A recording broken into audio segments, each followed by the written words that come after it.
2024 সালের বর্ষসেরা ওয়ানডে একাদশ ঘোষণা করেছে আন্তর্জাতিক ক্রিকেট কাউন্সিল আইসিসি। বর্ষসেরা একাদশে দাপট দেখিয়েছে এশিয়ার ক্রিকেটাররা। তবে বর্ষসেরা এই একাদশে জায়গা হয়নি বাংলাদেশ ও ভারতের ক্রিকেটারদের।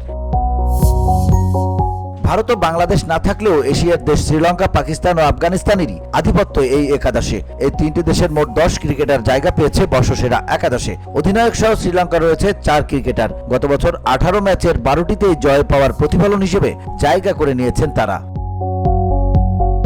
পাকিস্তান ও আফগানিস্তানের ক্রিকেটার রয়েছেন 3 জন করে। এর বাইরে একজন শুধু ওয়েস্ট ইন্ডিজের। ক্যারিবিয়ানদের পক্ষে একাদশে জায়গা পেয়েছেন শেরফেন রাদারফোর্ড। দলে অস্ট্রেলিয়ার কারো না থাকাটাও বেশ অবাক করেছে।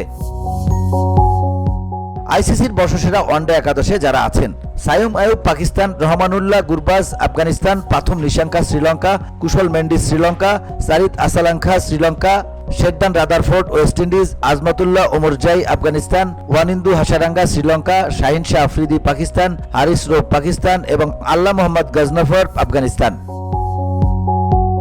VOD Bangla news desk.